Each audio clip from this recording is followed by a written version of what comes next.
Nah, untuk wilayah kerja saya saat ini, saya mendampingi 7 desa, 5 desa yang sudah mendapatkan izin, yaitu Desa Bainaa Barat, di sana ada LPHD Silansa, kemudian Desa Sidoan Barat, ada LPHD Beringin Fajar, kemudian Sidoan Selatan, LPHD Tambera, Desa Bondoyong sendiri, ada LPHD Bondoyong, dan kemudian Desa Sipayo, LPHD Taipa Java. Dan di Desa Bondoyong sudah berkembang ada kelompok tani perempuan Seroja, di mana kelompok itu saya juga yang mendirikan. Dan kemudian di Desa Sipayo, LPHD Taipa Java sudah ada satu KTH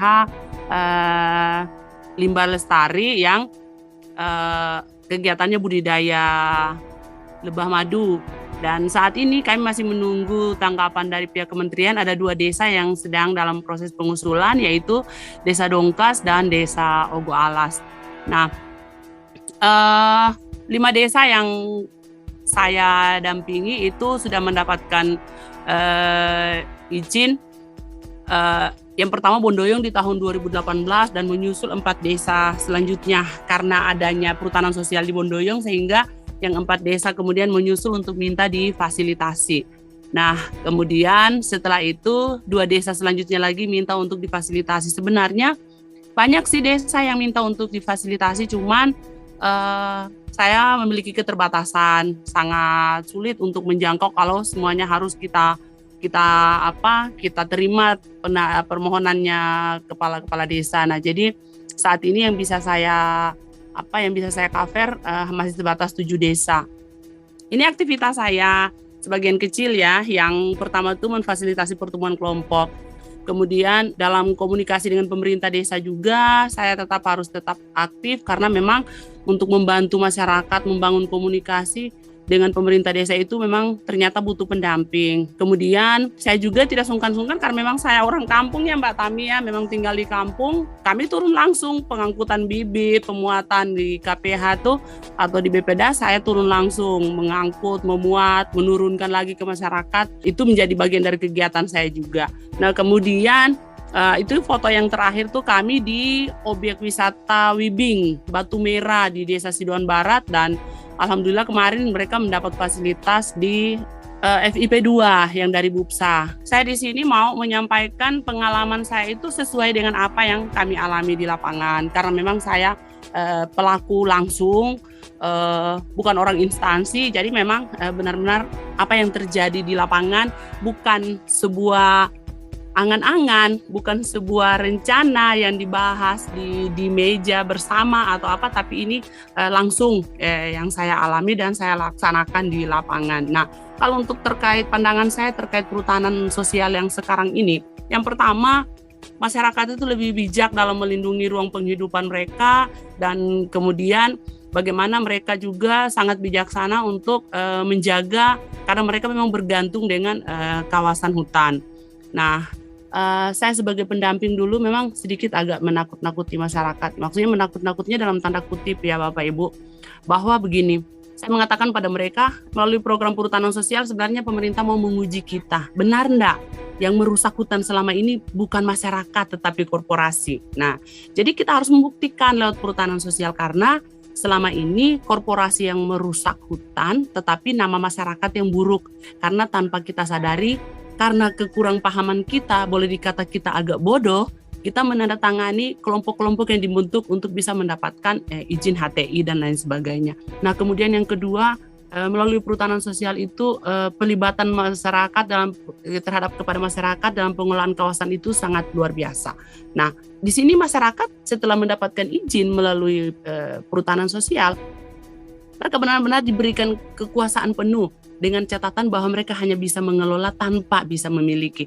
Nah, tugas pendamping di sini untuk memberikan pemahaman itu sangat berat, karena banyak masyarakat itu yang berpikir bahwa ini tanah saya, kami sudah kelola secara turun-temurun dari nenek moyang saya, apa hak pemerintah. Nah, di sini laporan pendamping itu sangat tinggi, bagaimana kita memberikan pemahaman kepada mereka. Dan alhamdulillah di 5 desa yang sudah mendapatkan izin itu sampai hari ini tidak komplain bahwa memang ketika wilayah tersebut sudah ditetapkan sebagai kawasan, maka otomatis mereka tidak bisa menerbitkan sertifikat, tetapi hanya bisa mengelola lahan tersebut. Nah, jadi di sini melalui perhutanan sosial pelibatan terhadap masyarakat itu sangat tinggi dalam pengelolaan kawasan. Kemudian meningkatkan melalui perhutanan sosial itu menjadi sebuah jalur untuk meningkatkan pendapatan ekonomi masyarakat. Kenapa saya sampaikan begitu? Karena mereka sekarang itu terstruktur dan bisa mengelola dengan baik, dengan bijaksana. Nah, kemudian ada kegiatan-kegiatan tertentu yang bisa mereka lakukan dalam kawasan untuk meningkatkan ekonomi masyarakat. Contohnya nih di Bondoyong. Bondoyong dulu Seroja melakukan pemetaan terhadap potensi. Setelah kami melihat ternyata potensi nira itu sangat tinggi, pohon aren itu sangat luar biasa di Bondoyong. Di belakang dapur saya aja ada pohon aren, Bapak Ibu. Nah, tetapi selama ini hanya digunakan untuk memproduksi minuman keras. Ini menjadi salah satu keterbebanan perempuan.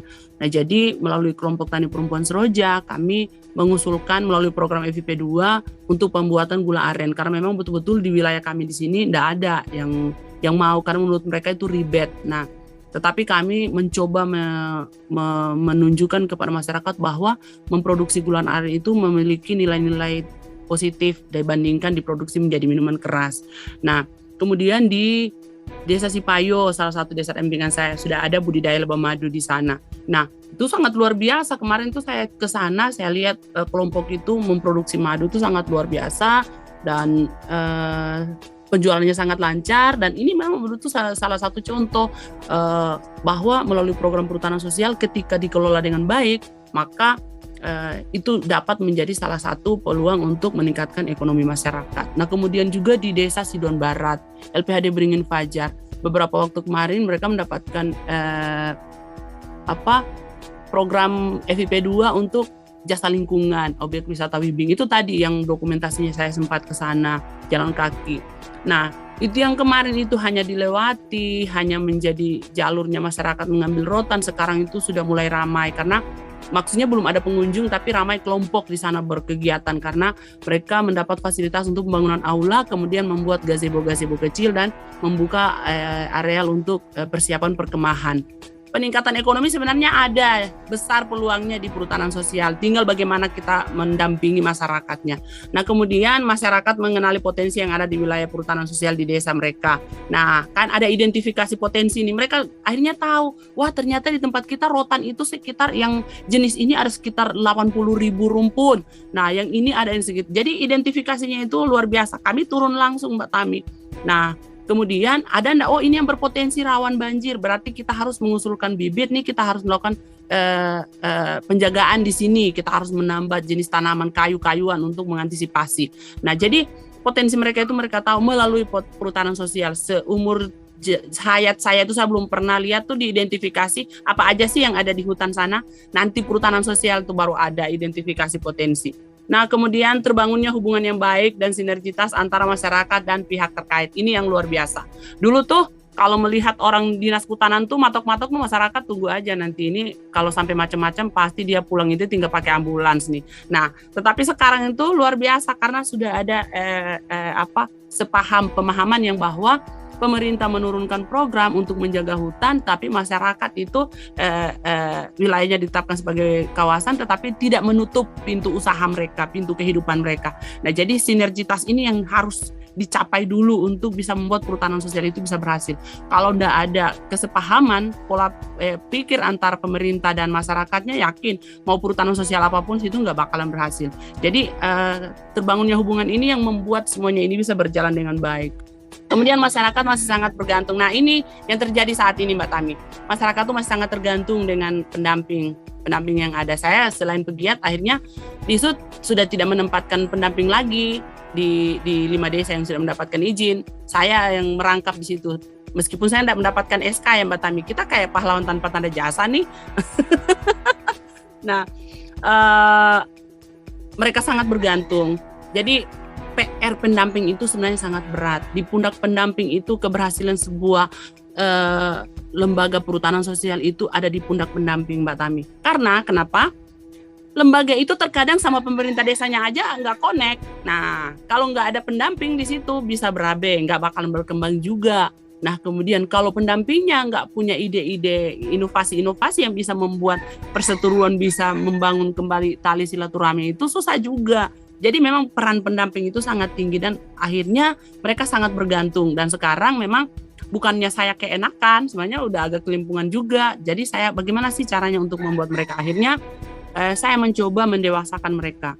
Tolong ya, nanti kalau ada rapat jangan saya dong, Pak Ketua aja yang bicara, kemudian diputuskan bersama biar nanti resikonya ditanggung bersama, jangan saya gitu. Nah, alhamdulillah nih Mbak Tami, yang dari 5 desa ini ya, 1 udah berhasil tuh. Kalau Bondoyong karena kebetulan saya ketua LPHD-nya, mau dengan tidak mau, tetap saya bergantung pada diri saya sendiri juga. Namun saya mencoba mengkaderkan teman-teman yang lain dengan membiarkan mereka mengikuti kegiatan. Kalau ada undangan KPH, saya nggak bisa hadir, tolong dong gantian yang 2 orang wakili dulu saya. Nangis-nangis aja tetap aja saya paksa, tapi mereka nggak tahu tujuannya salah untuk mengkaderkan mereka biar mereka bisa tanpa saya. Yang 1 tuh sudah sangat berhasil luar biasa Mbak Tami, yang objek wisata Wibing itu, KUPS Wibing. Itu mereka peningkatannya itu cepat. Saya melihat dari 5 desa dampingan saya, mereka nanti yang akan sukses di perhutanan sosialnya. Nah, jadi memang peran pendamping itu masih sangat penting. Mungkin ini bisa menjadi PR ya, dibahas gimana nanti pemerintah bisa memperhatikan kita nih yang bukan orang instansi, yang nggak ada SK resminya, namun bekerja banting tulang. Kadang itu tadi yang 1 pertemuan itu fasilitasinya malam loh Mbak Tami. Mbak Tami tahu nggak? Itu saya sejarah dulu ya sedikit. Saya malamnya memfasilitasi pertemuan kelompok wisata Wibing sampai jam 11:30 malam. Saya pulang ke rumah saya kurang lebih 11 km ya Mbak Tami, saya naik motor. Kemudian paginya saya harus mendampingi itu pemuatan bibit tadi, mendampingi hutan lestari untuk menjemput bibit di KPH Dampelas tempat Mbak Tami kemarin datang. Kami menyeberang gunung loh ke situ Mbak Tami. Saya mendampingi mereka pemuatan bibit sebanyak 2.000 pohon. Nah, kemudian kami pulang sampai di rumah itu saya jam 8. Bukan sampai rumah Mbak Tami, sampai di Desa Sipayo tempat bibit itu di sebelah kampung saya. Sampai jam 8 malam saya menurunkan bibit, kemudian saya diantar lagi pakai motor melewati kampung saya ke kampung sebelah Mbak Tami, karena sudah ditunggu oleh kelompok untuk pertemuan. Jadi saya lewati dulu kampung saya ke kampung sebelah lagi, fasilitasi kelompok sampai 10:30 malam baru saya pulang ke rumah. Nah, itu tuh tugas pendamping. Kadang orang, sementara kita kan apa sih yang harus kita banggakan? Nggak punya SK, bukan orang instansi, bukan orang dinas, nah nggak ada peluang untuk jadi pegawai negeri juga. Nah, tapi kita banting tulang. Ya, saya nggak sungkan-sungkan untuk mengatakan banting tulang karena memang betul itu kami lakukan. Nah, kemudian kalau saya melihat kapasitas pendamping masih sangat lemah dalam pendampingan. Jadi, kenapa saya mengatakan seperti itu? Karena desa dampingan kami itu yang paling menonjol.